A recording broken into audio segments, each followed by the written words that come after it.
MERLIN is a project that deals with the restoration of freshwater ecosystems, for example peatlands or small streams or large rivers. MERLIN will implement a lot of restoration measures, but probably more important, it will develop strategies and methods how to apply these methods much more commonly in Europe. MERLIN is funded under the Green Deal by the European Union, and the consortium involves research institutes, but also many implementation partners, for example, water boards or NGOs. And we realized very early in the process that none of us has really an overview of all these different topics, and that all of us would like to learn a little more about these array of different topics related to restoration. Therefore, we planned something that we called a webinar, basically with the idea that we have a series of tutorials also that the people who are working in natural sciences, for example, learn a little bit more about project financing and the other way around. And then we thought, if we are doing this, why not open it to other people who are not involved in MERLIN, but are also interested. So we will cover here in this webinar a broad range of topics, basically from planning and financing up to the monitoring of restoration. And we will also use these webinars to produce short tutorials for the outside world in something that we call a virtual MERLIN Academy. Today's webinar, as already said, is some sort of unofficial start. We have still not fully set up the technology for this webinar, so we are using a standard Zoom webinar yet. We do not yet have a professional moderator. From next year on, we will have a professional moderator who will guide us through these webinars. Today, I'm doing this. My name is Daniel Herring. I'm the coordinator of the MERLIN project. And we have opted today for a relatively broad topic as some sort of introduction to this overall webinar series. It is about a report that has recently been issued that is on the economy of freshwater ecosystem restoration. And I'm very happy to introduce our two speakers today, Sanja Pokrajac from WWF, the Living European Rivers program of WWF, and Sien Kok from Deltares. Before we start with the presentation, we would like to launch two polls because we would like to know a little bit more who is now in the audience and who is interested in this webinar. So the first poll is, well, whether or not you are a member of the MERLIN project or if you are from an external project or an external organization. So very interesting. I didn't expect this in this way. In fact, almost two-thirds of our participants today are not members of the MERLIN project. So you see here, 37% are from MERLIN and 63% are from other projects or not related to any of these large European Union funded projects on restoration. Thank you very much. And please, the second poll. So we would like to ask you to inform us to which institution you belong, if you are from an NGO or from university or water board or whatever. Also an interesting result. So the two dominant groups here is today the members of an NGO. I think WWF is quite heavily represented today. And research institutions and universities, both with around 38–39%. And then we have a few people who are coming from public organizations, companies, or other organizations. That's a very good overview. Thank you very much. I'm happy to hand over to Sien Kok and Sanja Pokrajac. Sien, could you please share your screen? Thank you.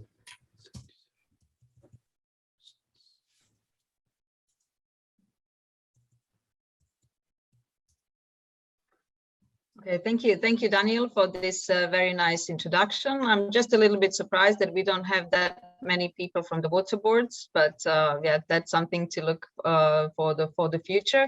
So as you have mentioned already, Sanja Pokrajac, I'm a nature-based solutions coordinator within the Living European Rivers initiative of WWF.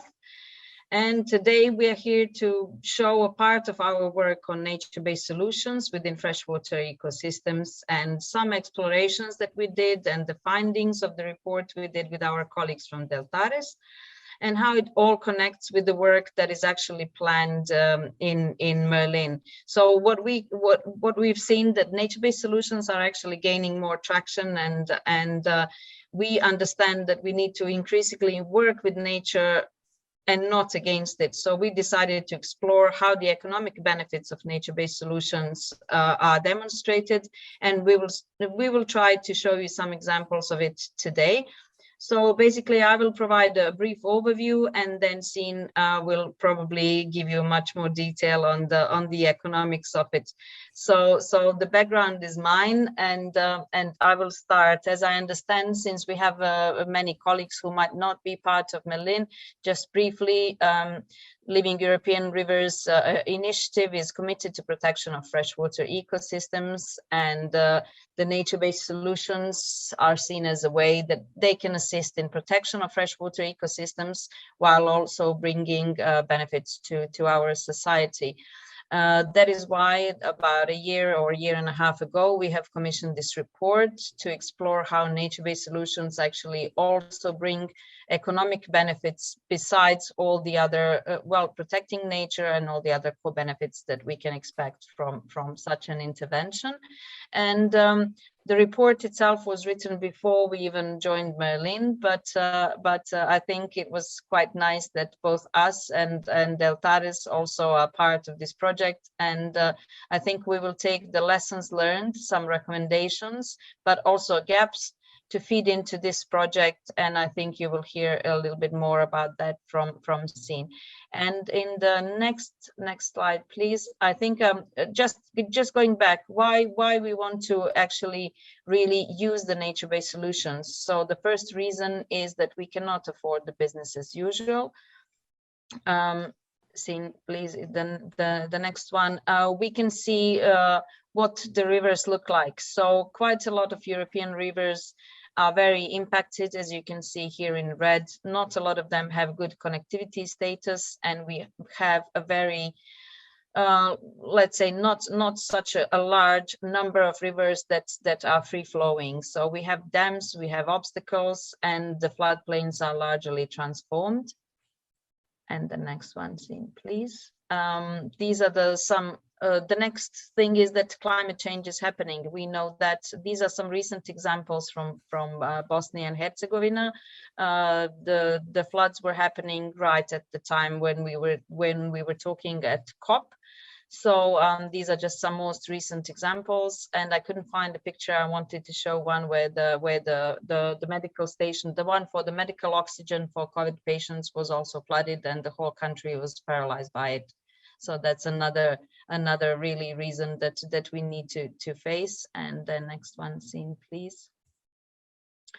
And as we can see here also from the river basin management plans, you can see that the countries are not really addressing these problems, because you can see the ecological status here. Quite a lot of our rivers and floodplains are in a bad ecological status, or poor, or moderate. We still have some good ones, and not really a lot of really high ones. So I think that's kind of really pushing us to really think how we are dealing with our rivers and the river management. Please, see the next one. So yes, what we are saying here and what we are trying to always prove is that nature is working. It's effective and it's efficient. And with this, next one, Sien, please. We have looked at costs to prove it in this way. So if we look at the business as usual, we can see. I'm not going to go through all of this for the sake of time, but if we just look at the costs of business as usual, such as short-term measures, dike building and their maintenance, we can see that in the lower Danube and Danube Delta, the cost is 572 million per year, just to preserve the dikes and maintaining the degraded embankments. But the cost reduction could be 230 million per year if in the long term we include the floodplain restoration as a disaster risk reduction. So I'm not going to go through all of these figures. I know Daniel has warned me that's already too much text, but those are some figures that are quite important, that they show that we can save money while also preserving nature. Next one, Sien, please. We have also looked at different benefits that we are gaining by applying nature-based solutions. So sometimes we cannot always quantify these benefits. Sometimes we can, but if we're looking at the different effects of measures, this was an example from Germany, where restoration measures have increased fish stock, improved drinking water quality, recreational opportunities, habitat provision, biodiversity, nutrient retention, water quality, as well as conservation of biodiversity in the ecosystem. And then we also have different beneficiaries such as fishing companies, citizens, water companies, tourism, recreation sector, authorities responsible for the good ecological status. And then, of course, the local population is benefiting from all of these different measures and different co-benefits that nature-based solutions bring. Also, of course, the nature conservation authorities. And also, reason 3 why we're using nature-based solutions is that we believe that the world is ready. So on the next slide, we can see just some of the main examples. We all know, well, at least the ones who are dealing with nature conservation, we know that now it's the United Nations Decade on Ecosystem Restoration. There's the most recent IPBES and IPCC report. There was quite a lot of talk on in COP26 about nature-based solutions, also on the IUCN World Conservation Congress. We can also see that that the World Bank is considering it, and of course, what we are also looking at in MERLIN and is the European Green Deal. So I think it is recognized that nature-based solutions can address many issues that we are facing, and we should use them more and more. And the next one, Sien, please. Of course, we understand that we have certain challenges. It's not all there. The next one, Sien, please. It's that nature-based solutions are multi-sectoral, and that makes them rather difficult to apply. But we need to consider all the different sectors, such as agriculture, water supply, many others. It can be forestry, it can be insurance, it can be navigation, many different sectors that we're looking at in MERLIN also. So different challenges are there for different sectors, and we will always have the different interests and trade-offs with different users. There are policies that are conflicting, there are different timelines, land ownerships and rights. So those are the problems that we will definitely face if we're trying to apply nature-based solutions. But also it means that it will open many windows for us, that we go out of the conservation sector and actually work with different sectors within Europe. So I think, Sien, that is my cue to you. Yeah, thank you, Sanja. So with that as a background, we last year indeed, looked a little bit more into what is known currently about the economic rationale of nature-based solutions in freshwater ecosystems.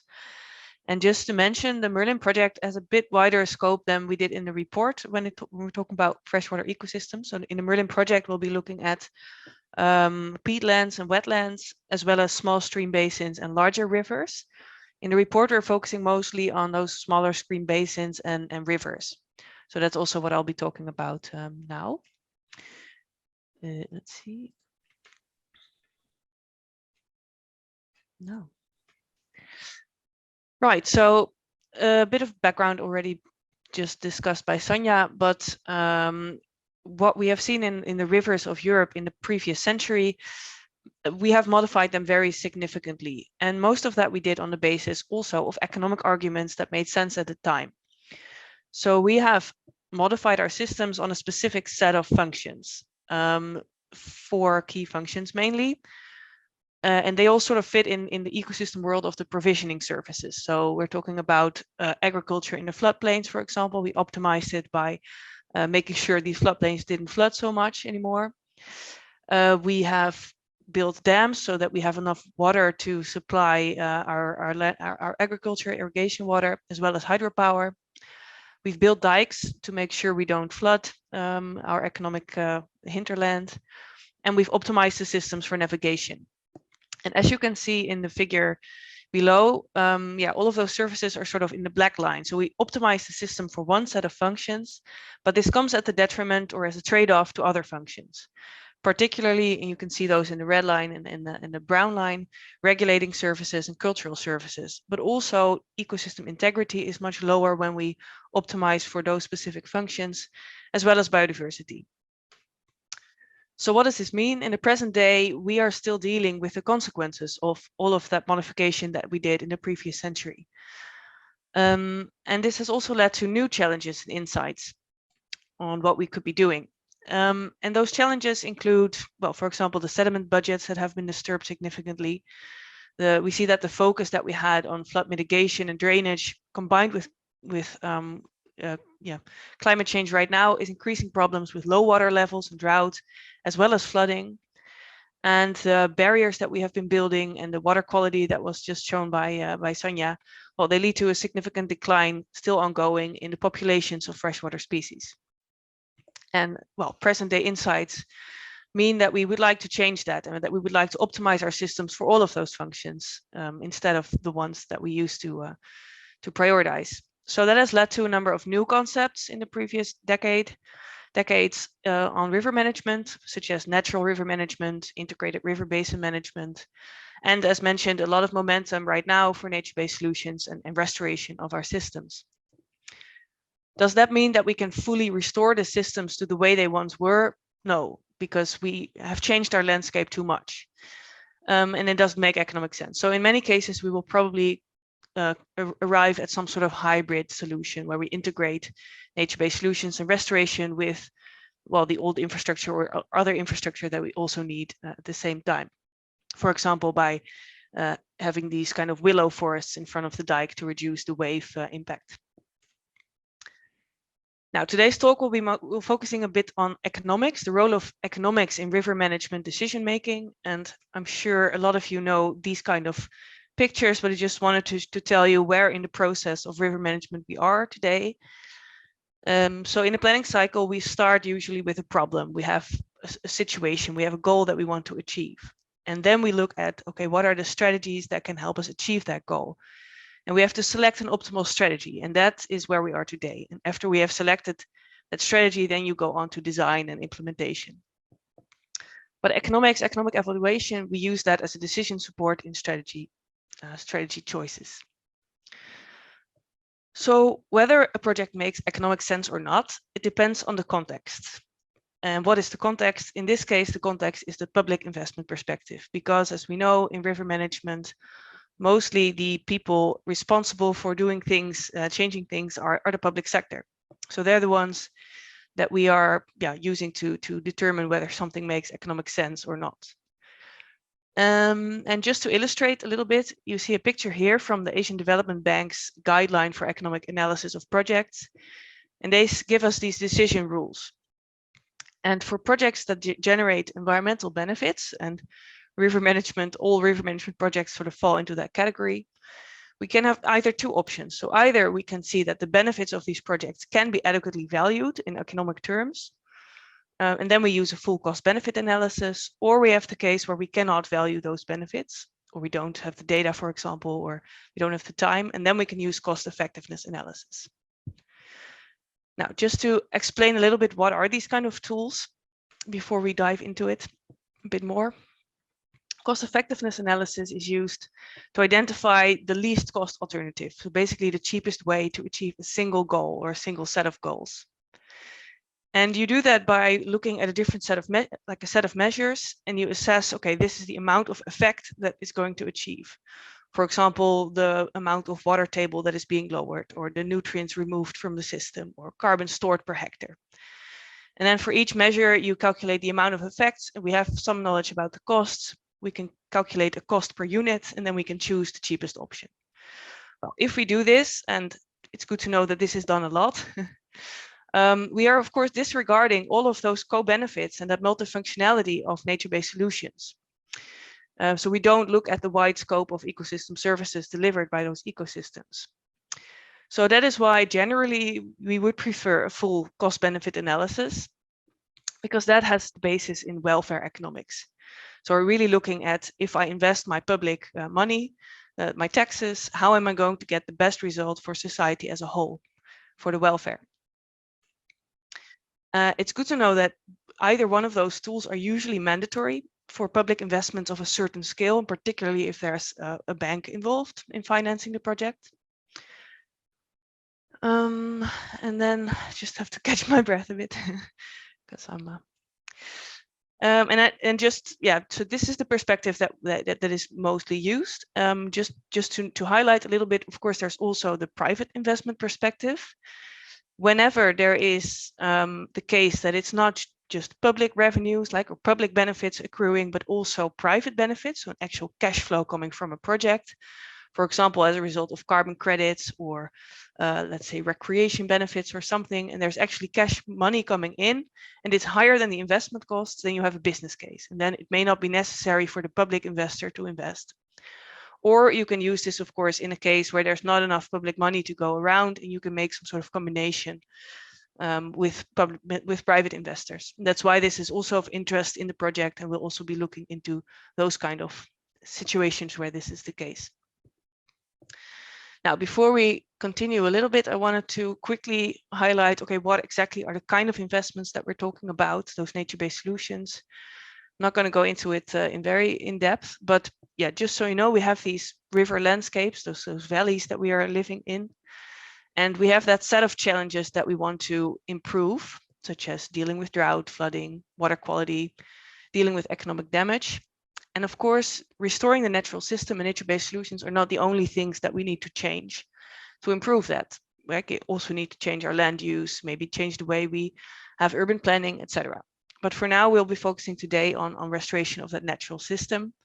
And then the kind of things you can think about include restoration in upstream parts of the basin, reforestation, I mean. We can restore the floodplains. We can do riparian shading. We can stop, reconnect the floodplains and connect the water systems again, and do remeandering of previously channeled streams, for example. So when we go into this cost-benefit analysis, and we want to do that economic analysis of ecosystem restoration and nature-based solutions, what is different? How is it new or changing from the way that we generally do things in river management? Maybe you're familiar with this spike of attention on the economic benefits and economic rationale of investing in nature in the past years. Economic, like this whole amount of reports, including this Chapter review of last year. So it may sound like this is something that we have figured out quite well, but in practice, specifically when zooming in the river management context, we see that there's still very limited experience with doing those analysis, little evidence, little guidance material on how to do it, tailored to river management. And the things that make it difficult are the following. Nature-based solutions typically act when we compare it to conventional infrastructure, for example, like dikes or channelization to deal with flooding or drought issues. They act on a different temporal and on a different spatial scale. So yeah, the benefits of nature-based solutions may take longer to accrue over time, especially if you're using anything to do with trees or biotic elements, as well as a spatial scale. So whereas conventional infrastructure typically has an effect on the project site itself, nature-based solutions may also have downstream and upstream effects that are positive. Of course, we have those co-benefits that are not common in other regular type of infrastructure. We have the fact that nature-based solutions are typically more flexible, so it's easier to deal with changing environmental conditions or climate change, but that is not something that we are used to valuing. We don't really have a way to value that in cost-benefit analysis. And last but not least, we have a different cost profile, so that also may affect the way things come out at the end of the cost-benefit analysis.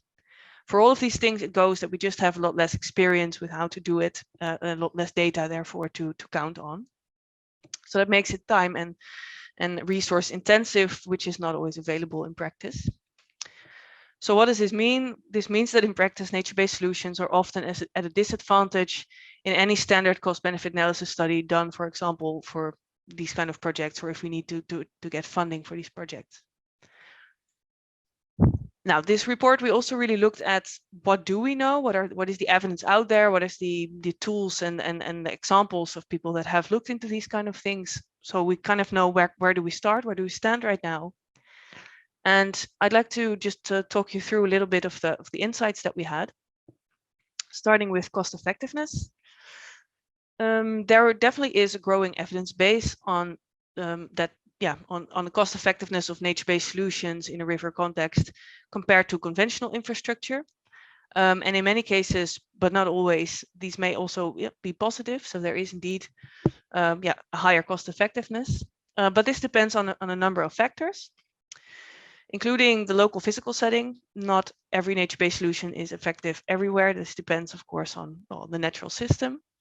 It also depends on the practical, what we call it, the infrastructure system. So is there already infrastructure in a location, or is the greenfield? Is it something that there's nothing and we just have to design something that makes a lot of difference? Then we have the innovation aspect. So we have, again, a lot of experience, decades of experience in designing and building regular conventional infrastructure, but we don't have that much on nature-based solution. And that means that when we design these things, we tend to be a little bit more careful. So we over-design, we take a sort of risk premium, and that also calculates back into the cost, making it less cost effective. And last but not least, it also depends on the required performance level. So do we want to have a very high flood risk protection? Then usually we'll definitely need a combination or just gray infrastructure, whereas if you want to have a bit lower, then usually nature-based solutions is more competitive against it.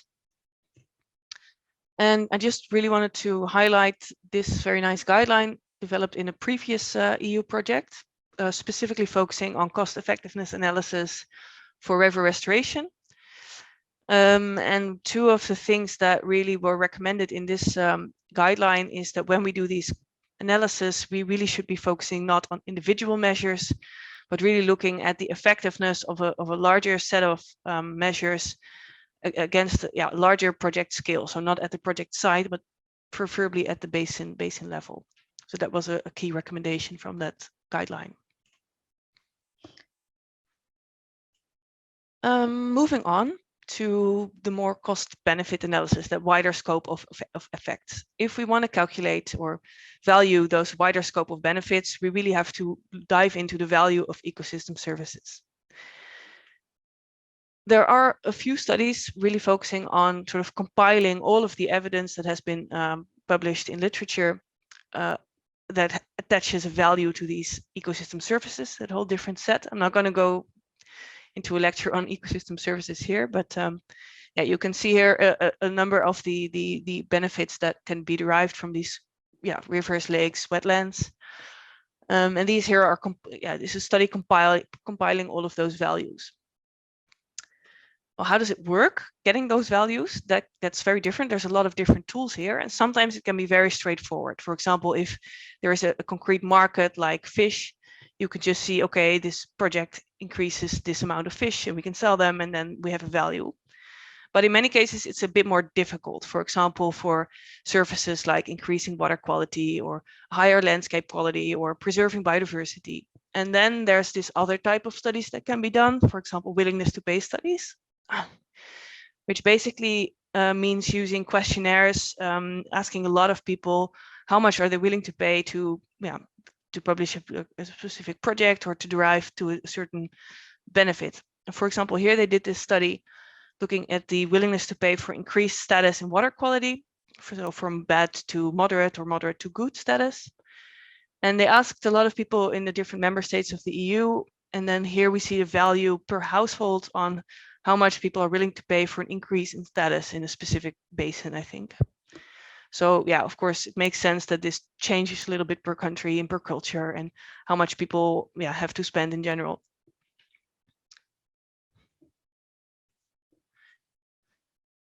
Let's see. So when we look at actual cost-benefit analysis that this kind of information feeds into, we see that there's still a very limited amount of studies looking into the economic rationale of restoration in a river management context.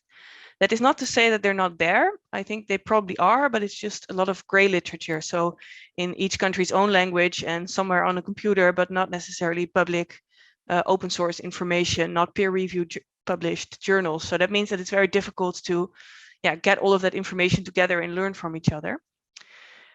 If we look at the studies that are available, like some of the ones that Sanja presented, we see that those studies, especially when nature-based solutions and all of the benefits are included, so that wide scope of benefits in the assessment, then nature-based solutions come out on top. If you just look at the primary objectives, they don't always come out on top. So that definitely shows the importance of doing that wider scope of analysis.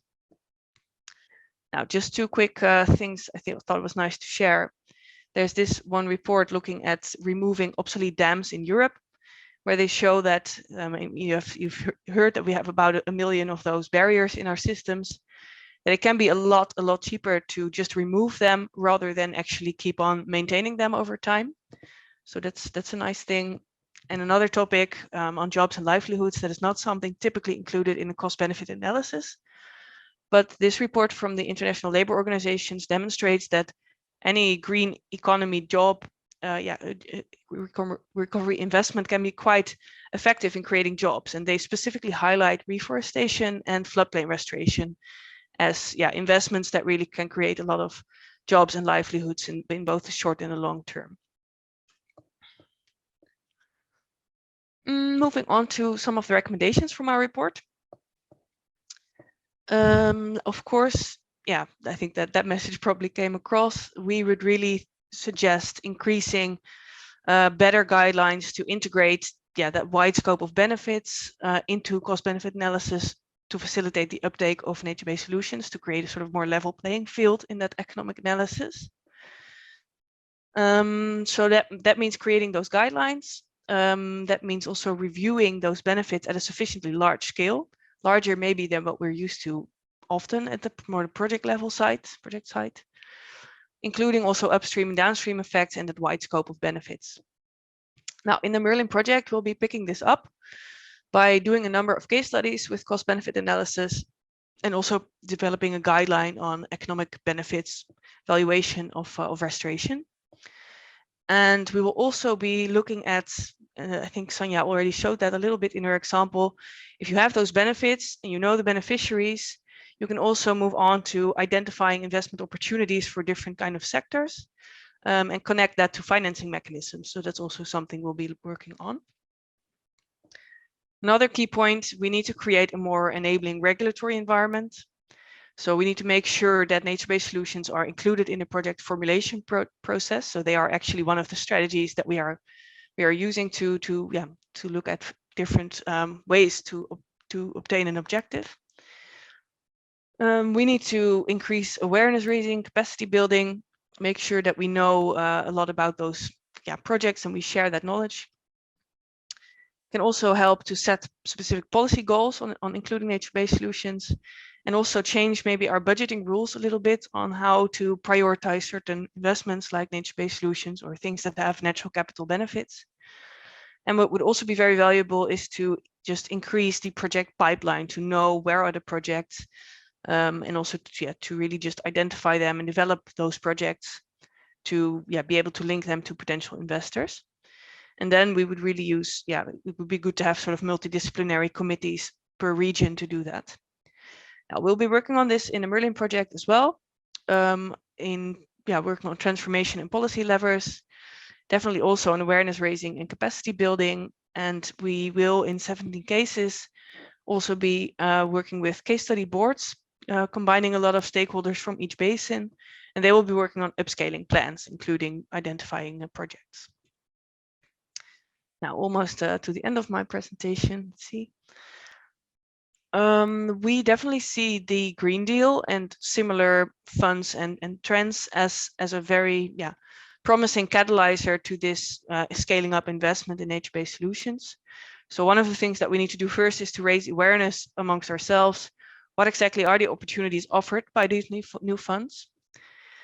And one of the things that is currently missing, that you hear a lot from these funds, is that there's a lack of projects that are, applying for funding. And one of the issues there is that it takes a lot of effort and knowledge to develop those projects. And one of the things that can definitely help there is improving data collection on current projects and sharing that knowledge. And then also, of course, using maybe the funds that we have now to make sure that those projects are being developed in a way that can be investable. So and that may include, for example, sound economic analysis and good design, for example. Now, in MERLIN, we'll be working on this by monitoring best practice cases of, again, quite a large set of cases. We'll be working on that, developing those upscaling plans in a lot of the basins. Policy levers will be working on that, as well as identifying those funding and financing mechanisms that can be used to connect the projects to existing funding mechanisms and programs, as well as systems out there. As a take-home message from our side, just a sort of summary, we see that freshwater ecosystem restoration and nature-based solutions from the studies that are currently out there definitely seem to make a lot of economic sense from the public perspective. We see that there is this potential of nature-based solutions to address quite a wide scope of social challenges, societal challenges, and that definitely multiplies with scale. So at the small scale, they sometimes also make sense, but especially if we do it at a larger scale across an entire basin, for example, that's very attractive. And in the MERLIN project, we will be restoring those ecosystem services or ecosystems at the landscape scale, and that definitely is a path for more efficient and effective restoration across Europe, as demanded, or which is the object of the Green Deal as well. And I think that's it for now for me. I'll stop sharing. Okay, thank you very much, Sanja and Sien. Very, very interesting stuff you have presented, and your report is in fact worth reading, and it is basically the perfect introduction to what we are doing in MERLIN. And we hope that we can, add a lot of examples within the MERLIN projects that underline how restoration can make economic sense. We have 20 minutes left, which we will mainly spend on a discussion, and thank you for posting your questions already in the chat, so in the questions and answers section. I will start to answer some of the more technical issues up front, and afterwards we will come to the contents, and then of course Sien and Sanja will answer your questions. So we are a group of 92 people today altogether. All the questions that are in the chat will be answered. If we do not have the time today, then it will be done in a written form afterwards. The recording of this seminar today will be linked to the MERLIN website. It will later on be part of the MERLIN Academy, which will be some sort of learning tool we are building, and where we will have tutorials for various topics. There you will also find the slides, of course, in this presentation. The report and the fact sheet to which Sien and Sanja have referred, the link to it, it is also in the chat, and you can download it there. And as said, it is worth reading. It is a very good intro to this complex topic. So I think this is mainly the technical issues that have been asked.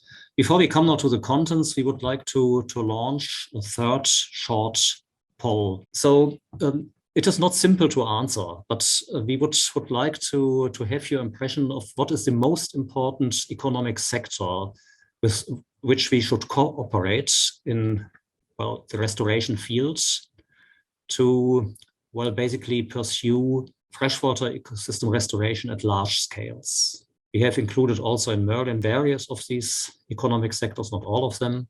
So you have to make a choice. Of course, all are relevant, but maybe one is most relevant.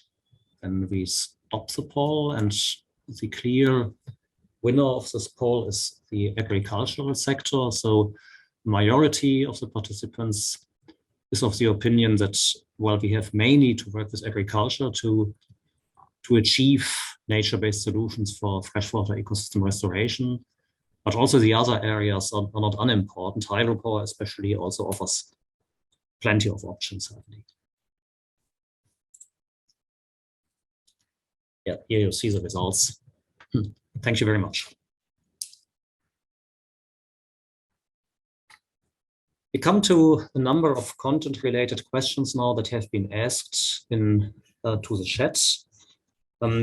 As I said in the introduction, so this is more some sort of test case today. So we are also testing the technicalities. I apologize if there was some confusion of whether to pose the question in the question and answer section or in the chat, but both is possible for today, of course.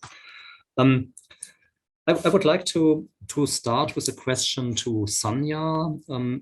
Isabel Seifert and also Bert Skresiu have asked about this Danube case you have showed in your introduction, where you outlined, well, that the dam removal there would make more economic sense than the maintenance of dams. And the question is, where are the numbers from? So how have you this calculated? Okay, well, I think the Sien can, as I said, anything about the numbers, I think it's at Sien's discretion, but we were not actually saying that we should remove dams. It was about, we were talking about the costs of maintaining the current flood protection. And then how the costs could be reduced if we apply nature-based solutions and have floodplain restoration as well, which could reduce the risk of floods. So it's not really about removing dams. It can be about combining dams and floodplain restoration. So it's not really about removing them per se, but all of the details are actually in the report itself. And in the fact sheet that we have provided in the chat. I don't know if it was visible to all the participants. And maybe Sien can add a little bit more on how these figures were actually, how the figures came about. Sure, yeah. Yeah, so ideally this would have been a very elaborate study that would have taken me months to really figure out based on local data what the outcome is. But in the end, this is just meant as an illustration case in the report. So it's just really quick scan, trying to, based on existing data, make some assumptions on, okay, how could this work? What are the sort of the big ballpark figures, just to make that comparison and to illustrate how it looks. So yeah, it's I think you can read in the report quite detailed what are the assumptions and the data that we use. It's not a very elaborate study as yet, just meant as illustration really. So I'm quite sure we will provide many more elaborate studies within MERLIN, but also within the sister projects. Yeah. There are a couple of other questions on this introductory slides. For example, Tobias Schäfer asked about this map of connectivity you have shown, Sanja. And he noticed that, for example, the connectivity status of Rhine and Weser was better than, for example, the Odra, which seems to be surprising. Can you tell a little bit about the background of this map? Well, the maps are from the river basin management plans. And we had quite a few issues. I didn't want to really go into too many details, but we had some issues about river basin management plans and how much they apply or not the nature-based solutions. And this is certainly not the case. And I think also there's a gap in funding. And the map might not be strictly correct, but yeah, it was just shown there as an illustration. But I'm not sure exactly about the particular detail. Yeah. Well, okay, I can see to Eva, she's got a comment on this from where the connectivity map comes from. I thought it was from the River Basin Management Plan. Sorry. So. Yeah, and this connectivity map Eva just mentioned here in the chat is from this recent article in Nature, which stems from the EMBER project.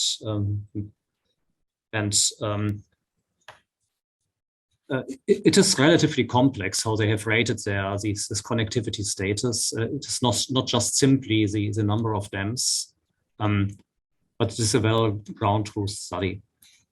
So another topic that appeared in the chat, well, is the possible effect of restoration nature-based solution on the well-being of poor and underprivileged groups. Are there any examples you can tell where nature-based solutions have really contributed? So this is always promised and envisaged somehow, but has this actually been put into practice? Actually, around the world, yes, there are some examples that, since we are focused on Europe, I haven't really prepared any of the examples, but what I would like to really stress out, that the point of nature-based solutions is to address societal challenges. So not just environmental degradation and not just water security, but also livelihoods of people. So the ideal way to apply nature-based solutions is to actually try to address more than one societal challenge at the same time. So if there is flood protection or water purification, we also need to look at people's livelihoods. So whether it's the fisheries or whether there is something else, the recreational, ecotourism, or some other gain that local communities would get, that's what really nature-based solutions should focus at.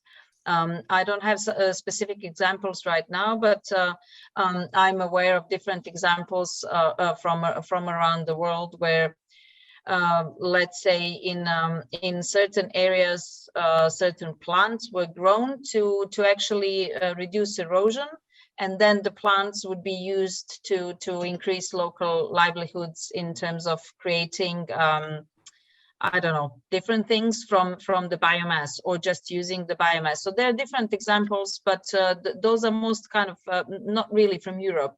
But overall, I think the point of it is also, besides addressing biodiversity conservation, we also want to look at people's well-being and societal benefits. Thank you, Sanja.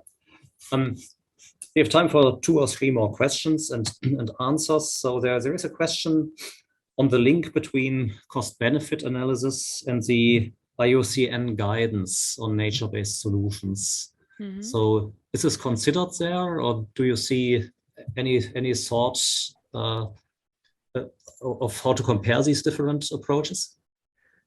Actually, I'm not entirely sure what is meant by the IUCN guidance. I think maybe whoever is asking the question means the global standard that they come up with quite recently. Yes, I think so. Yeah. Yes, yeah. It's the global standard and the self-assessment tool.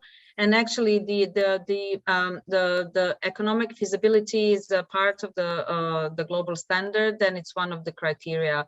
So it's actually a part of the global standard and the self-assessment tool. So those are not different approaches. So it might not only be the cost-benefit analysis, and it could be many other approaches. Sien, you probably know. So it's in the environmental economics, it's not just the cost-benefit analysis. It's a wide set of analysis. Yeah, absolutely. But one criteria is covering that in particular. Mm-hmm. So the economic feasibility of the projects, yes. Yeah. Craig Bullock posed a question. Craig is the coordinator of one of the sister projects of MERLIN, of Waterlands, that is in many aspects related to MERLIN. And his question is well related to flood protection and the role of nature-based solutions in flood protection. So his question is mainly that civil engineers and also most of the population will always argue for a high certainty of flood protection. And if this can be guaranteed by nature-based solutions, or if, well, basically more a change towards catchment-related measures is required, so which would require, of course, some sort of cultural change as well. what is your opinion on this? Maybe first priority. Got one, but Sien, do you want to say something? Yeah, I guess this is a bit of a two-part question. So indeed, I think there's the issue of the uncertainty that is still surrounding nature-based solutions. And yeah, I mean, I think what I understand from my colleagues who know a lot more about this is that it's also that whole discussion is maybe a little bit semantics, because we have that much experience with designing dikes, etc. We tend to forget that there's also a lot of uncertainty in regular gray infrastructure, conventional infrastructure. And of course, we also have uncertainty in nature-based solutions, but yeah, it's a little bit sometimes too easy to say that when we design dikes, it's very certain, and when we don't, it's not. So that is something, yeah, I would just like to take into consideration. But definitely, it's also an issue of scale. So I think, as mentioned, yeah, if you design gray infrastructure, or you just build a flood protection at a local site with a hard infrastructure, you know that you're going to protect at that site. Whereas indeed, nature-based solutions may have a little bit more downstream, upstream, downdrift, updrift effects. Yeah, just something to add on that, what Sien was saying. There's a really good example of when we are speaking about nature-based solutions, they also recognize the hybrid infrastructure, so green-gray infrastructure. Yeah. So I think one of the really nice examples of that is in Croatia, where actually there's some let's say there's a floodplain that can be flooded, but there's a management of some dikes and where water can go or not. It has a huge capacity of storing flood water. And it's, I think it has saved the capital city of Zagreb in Croatia, and some upstream ones and downstream ones from huge floods. And it's a very nice combination of nature-based solutions and gray infrastructure. The last question we can allow for, so there are several others, but we will answer them in a written form afterwards. The last question is by Paolo Andres, the leader of Work Package 5 in MERLIN. Are you aware of any investment fund that invests in nature-based solutions and had a good financial return? I see preferably in Europe. I think there are examples actually, but not necessarily in Europe. I think there's been a lot of those funds focusing mostly on Latin America, maybe in the US. But maybe, Sanja, you are aware of any of those funds, or maybe something WWF is doing, or the EIB Natural Capital Investment Fund or something. I think Eva, if she's still in the call, she might be the one to maybe respond to that. Yeah. So I think Eva, are you here? But maybe that's in fact one of these questions we can answer afterwards in a written form. But because if you don't know it from heart, then the bankables are always a very difficult question. Yeah. I think, I mean, there probably are a lot of examples, but for me, it's interesting that there are not yet so many on the freshwater or coastal ecosystems. So not much on the water sector. Yeah. Okay, before we come to a close, there is a question by Shmuel Yerushalmi. I think we have addressed this, Shmuel. So the role of nature-based solutions on the poor and underprivileged groups. There has been an answer already, but maybe we can also address this in more detail in the written form. Apologies if I maybe have summarized your question not in the way you have understood it. Okay, we have close to 5 o'clock already. Thank you very much for your participation. Thank you very much, Sanja and Sien, for your very interesting talk. The procedure is now that we will present this recording on the MERLIN website. You will have the chance, if you would like to share this also with some of your colleagues, and of course also to re-listen to some of the answers or to parts of the presentation.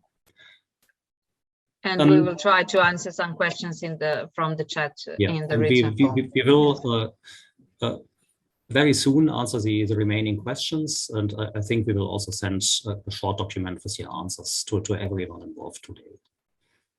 As a reminder, we will have our next webinar at 7th of February at 3 p.m. Central European Time. The topic is still to be announced. The environment will be a little bit different than today. We will have another moderator. We might have a harmonized MERLIN background and some other things that have not been done today. But the overall setting will be pretty much the same. We will announce the whole series of next seminars in one announcement to all of you, and also to a large group of other people who might be interested.